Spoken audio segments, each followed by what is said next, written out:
सभी मसीह भाई बहनों को प्यार भरी जय मसीह की। परमेश्वर की पाक और पवित्र हजूरी में आप सभी का स्वागत करते हैं। और हमारे पिता परमेश्वर ने हमें जो आज का दिन, आज का समय, चलती सांसें दी हैं, उसके लिए धन्यवाद करते हैं। हालेलुया। सर्वशक्तिमान सेना के यहोवा, हालेलुया हालेलुया हालेलुया हालेलुया हालेलुया हालेलुया हालेलुया। धन्यवाद धन्यवाद धन्यवाद धन्यवाद धन्यवाद धन्यवाद पिता, पुत्र, पवित्र आत्मा, सेना की यहोवा खुदा पिता परमेश्वर जी, आपका शुक्र करते हैं, आपका धन्यवाद करते हैं पिता परमेश्वर जी। सारी रात आपने हमें संभाला, सुबह का मीठा प्यारा दिन हमें दिया खुदावन।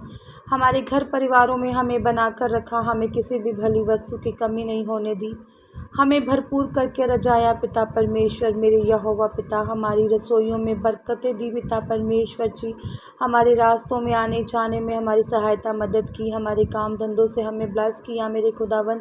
हमारे परिवार में हमें बनाकर रखा पिता परमेश्वर मेरे यहोवा पिता। धरती आकाश के मालिक आपका शुक्र करते हैं खुदावन जी। अब समय आपके वचन का, हमारी आत्मा की खुराक का, रोज़ की रोटी का है पिता परमेश्वर, जिसे लेकर हमारी आत्मा तृप्त होती है मेरे यहोवा पिता। हमारी शरीर की भूख रोटी से तृप्त होती है पिता परमेश्वर जी, और आत्मा की भूख अपने वचनों से तृप्त होती है पिता परमेश्वर जी। आप अपने वचन को भेजकर हमारी रूह की प्यास को बुझाते हैं पिता परमेश्वर।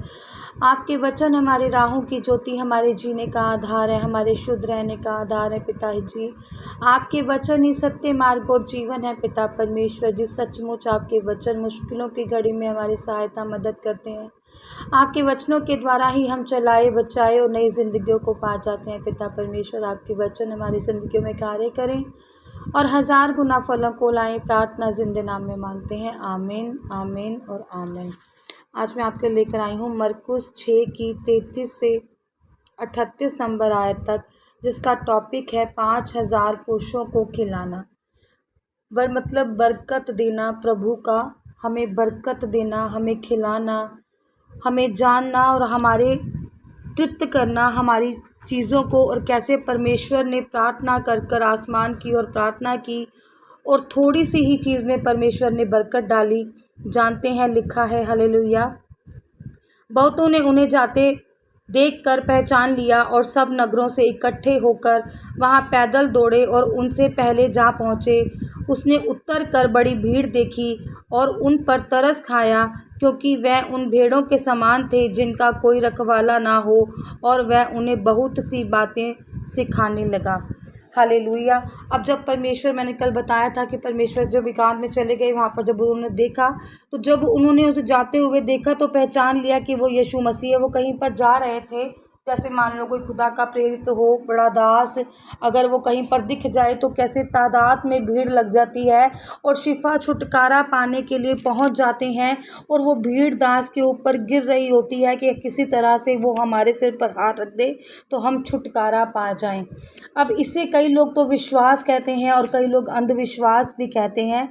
लिखा है, बहुत सौ ने उन्हें जाते देखकर पहचान लिया और सब नगरों से इकट्ठे होकर वहां पैदल दौड़े और उनसे पहले जा पहुँचे। वो प्रभु से पहले ही, मतलब दास से पहले ही वहाँ जा पहुँचे। और अब उन्होंने क्या था, वो मतलब इस तरह से वो दिखाई दे रहे थे, वो बड़ी भीड़ ऐसी दिखाई दे रही थी कि जैसे उनका कोई रखवाला नहीं है। वो भेड़ों के समान थे, इतनी ज़्यादा वो तादाद में होंगे, और मतलब ऐसी वो भेड़ें लग रही थी जिनका कोई भी रखवाला नहीं था। कोई दुखी थे, परेशान थे, और मतलब कहते ना, बेचैनी थी उनके मनों में, शांति नहीं थी। तो वो भटक रही थी भेड़ें परमेश्वर की, और परमेश्वर ने कहा है कि मैं क्या हूँ, अच्छा सरवाहा मैं हूँ। ऐसे ही परमेश्वर वहाँ पर अच्छे सरवाहे के समान उनसे मिले और उन्हें बहुत सी बातें बताने और सिखाने लगे। अब परमेश्वर जो क्या थे, रखवाले थे हमारे। परमेश्वर का वचन भी हमें यही सिखाता है कि परमेश्वर अपनी गुमी हुई भेड़ों की क्या करता है, रखवाली करता है। परमेश्वर ने गुमी हुई भेड़ में से, चाहे कितनी भी भेड़ें परमेश्वर की हों, और अगर एक भी भेड़ खो जाए तो परमेश्वर उसकी रखवाली करते हैं। हालेलुया।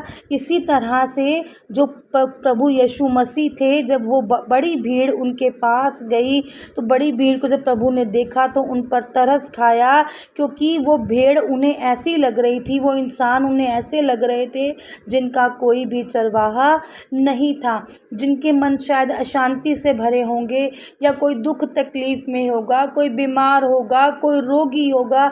जैसे 12 साल की रोगन थी, जैसे वो अंधा था, जैसे वो चारपाई पर आया हुआ अधरंगी मरीज था, जैसे पतरस की सास ज्वर में पड़ी थी, ऐसे ही कई लोग दुखी होंगे जो परमेश्वर से शिफा और छुटकारा पाना चाहते होंगे कि एक बार प्रभु हमारे सर पर हाथ रख दे या मीठे बोल बोल दे या हम उसका पल्ला भी छू ले तो हम चंगे हो जाएंगे। ये ऐसी भीड़ थी जो भटकी हुई थी, जो दर्द में थी, जो अशांति में थी, जो भटक रही थी, जिनका कोई भी चरवाहा नज़र नहीं आ रहा था। उन्हें एक उम्मीद की किरण नज़र आ रही थी। वहाँ पर प्रभु यीशु मसीह जहाँ से वो अपना छुटकारा और अपना उद्धार पाना चाहते थे। हालेलुया। लिखा है, जब दिन बहुत ढल गया तो उनके चेले उसके पास आकर कहने लगे। जब दिन डला और चेले कहाँ आए? प्रभु के पास, क्योंकि जो भीड़ थी वो बहुत भीड़ थी। वो कोई छोटी मोटी 2 4 5 10 हज़ार लोग नहीं थे, बहुत तादाद में वो लोग थे। तो जब दिन ढल गया उसके चेले उसके पास आकर कहने लगे कि ये सुनसान जगह है और दिन बहुत ढल गया है, उन्हें विदा कर कि चारों ओर के गांव और बस्तियों में जाकर अपने लिए कुछ खाने को मोल ले लें। उसने उत्तर दिया, तुम ही इन्हें खाने को दो। उन्होंने उससे कहा, क्या हम 100 दिनार की रोटियां मोल ले लें और उन्हें खिलाएं? उसने उनसे कहा, जाकर देखो तुम्हारे पास कितनी रोटियां हैं। उन्होंने मालूम करके कहा, 5 और 2 मछलियां भी। हालेलुया। अब यहाँ से क्या कह रहे हैं वो? अब जो चेले थे वो परेशान भी थे। अब कहते हैं ना, एक प्रभु और उसके चेले, जैसे अगर हम कहें कि एक माँ और उसके बच्चे, कि माँ को फ़िक्र है कि मैंने बच्चों को खिलाना है खाना और रोटी थोड़ी है, पर माँ को पता है मैंने अपने बच्चों में कैसे इसे बराबर बांट कर देनी है। पर जो बच्चे हैं वो व्याकुल हैं, वो माँ से कह रहे हैं कि हमें इतना सा खाना दिया है, हमारे पास खाने को हम कैसे इसे खा पाएंगे, इतनी सी रोटी है, हम किस किस को, अगर हम 4 बच्चे हैं तो माँ किस को बांटेगी? तो वो बच्चों को फ़िक्र थी, पर माँ क्या थी? बेफिक्र थी, क्योंकि वो अपने बच्चों को खिलाना जानती थी। ऐसा ही जो हमारा प्रभु यीशु मसीह है, वो हमें खिलाना जानता है, वो थोड़े से भी बरकत डालना जानता है, वो हमारी जैसे बीमारियों से उद्धार देना जानता है, वैसे थोड़े में भी हमें पेट भर के रजाना जानता है। ऐसा है प्रभु। पर जो चेले थे वो प्रभु से सवाल करने लगे, क्वेश्चन करने लगे, तो क्या चाहता है कि हम 100 दिनार की रोटियां खरीदें, मोल लेकर आएं और वो इन्हें खिलाएं? तो परमेश्वर ने उनसे कहा, हयाब बांधो, फिक्र मत करो और तुम इन्हें अपने पास से खाने को दो। अब वो चिंतित हो गए कि हमारे पास कितना थोड़ा सा है, हम इसे खाने को कहाँ से देंगे? तो परमेश्वर ने क्या कहा कि जाकर देखो। परमेश्वर ने कहा, हियाब बांधो, धीरज धरो, मन में विचार करो और देखो तुम्हारे पास कितनी रोटियां हैं और उसको मेरे पास लेकर आओ। तो उन्होंने कहा कि परमेश्वर, हमारे पास क्या है? 5 रोटी हैं और 2 मछली हैं। अब परमेश्वर जो बेफिक्र थे, जिनको सबकी फिक्र थी, जिनको पता था कि थोड़े से बरकत में भी, थोड़े से भी हम कैसे बरकत डाल सकते हैं, वो बिल्कुल बेखौफ होकर बैठे थे, क्योंकि वो प्रभु परमेश्वर थे जिन्होंने हम सबको क्या किया है? बनाया है। और जिन्होंने हमें बनाया है उसे हमारे खाने पहनने की भी फ़िक्र है। वो कहते हैं ना कि जो प्रभु परमेश्वर है वो हमें भूखा जगाता तो है, पर भूखा कभी भी हमें सुलाता नहीं है।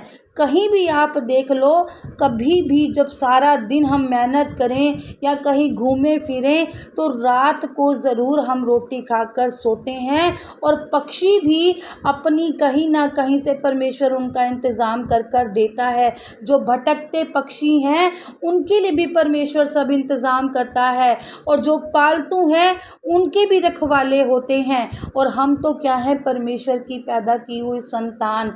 परमेश्वर ने अपने स्वरूप स्वरूप में हमें बनाया है और उसने हमारे लिए सब कुछ मुहैया किया है, क्योंकि उसे हमारे मांगने से पहले ही पता है कि हमें किस भली वस्तु की ज़रूरत है। वो थोड़े में भी हमें रजाना जानता है। कभी जहाँ सामर्थ्य होती है, जहाँ पर पवित्र आत्मा होता है, जहाँ पर परमेश्वर के वचनों की भूख और प्यास होती है, वहाँ पर एक दाने से भी इंसान का पेट तृप्त हो जाता है। जब हमारी लगन प्रभु यीशु मसीह में लगी होती है, हमारे जीवते खुदा में लगी होती है, जिसने हमें क्या किया है, जन्म दिया है। वो हमें कम में ज़्यादा में खिलाना, भरपेट खिलाना और हमारे परिवार को भरपेट देना जानता है। अब वो प्रभु परमेश्वर था, उसे फ़िक्र नहीं थी, उसे चिंता नहीं थी, क्योंकि वो थोड़े में भी बरकत डालना जानता था। पर जो चेले थे वो डगमगा रहे थे, उनका विश्वास डोल रहा था। वो हैरान और परेशान थे कि इतने लोगों को कैसे खिलाएंगे और हम क्या अपने पैसों से, अपने दिनारों से उनको खाना खिलाएं। तो परमेश्वर सबके दिलों की जानते हैं, परमेश्वर आपके दिल की भी जानते हैं, परमेश्वर मेरे दिल की भी जानते हैं।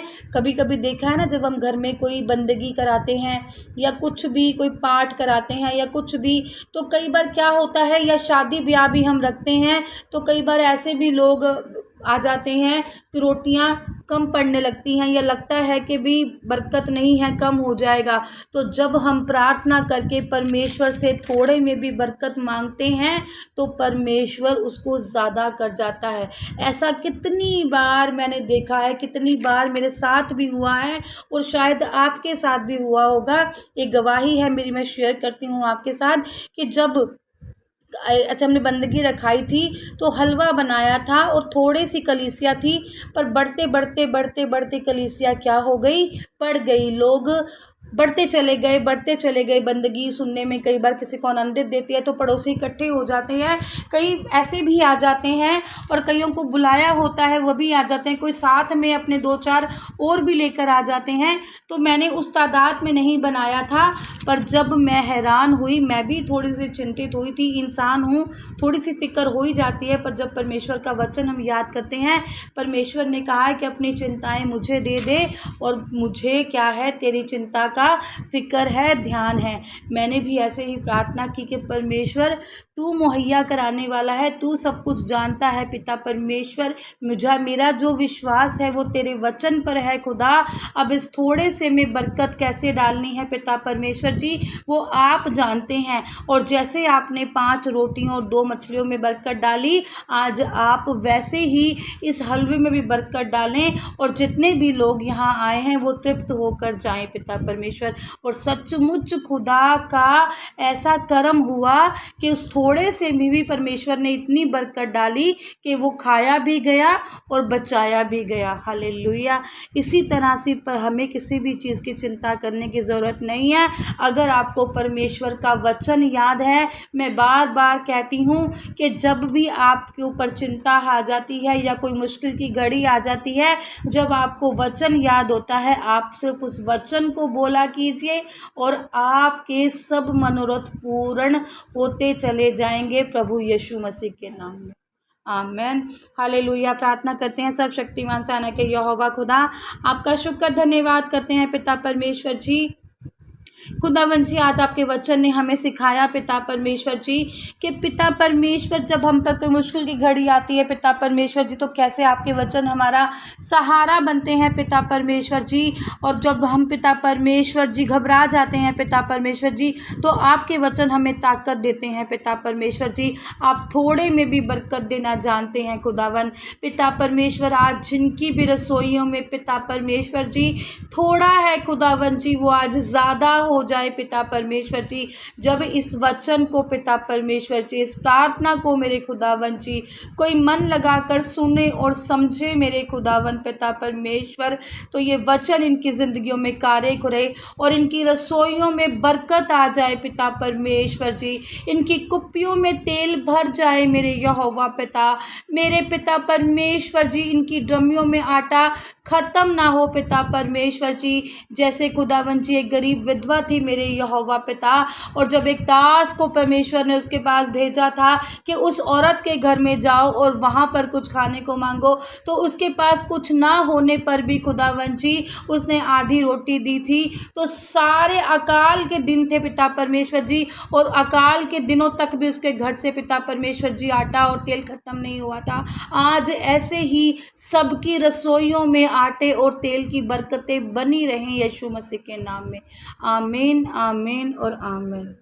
आज की इस प्रार्थना सभा को सुनना आप सभी के लिए आशीष और बरकत का कारण बने। अगर आप भी सिस्टर मनप्रीत के साथ अपने परिवार की समस्याओं से संबंधित किसी भी प्रकार की बात करना या प्रार्थना करवाना चाहते हो, तो इस नंबर 6280896731 पर कॉल करके या व्हाट्सएप पर मैसेज करके अपनी प्रेयर रिक्वेस्ट को लिखवा सकते हैं। प्रेयर लाइन पर कॉल करने का समय सुबह 8 बजे से शाम 8 बजे तक का है। कृपया करके सुबह 8 बजे से पहले और शाम 8 बजे के बाद कॉल ना करें। धन्यवाद। सभी को प्यार भरी जय मसीह की।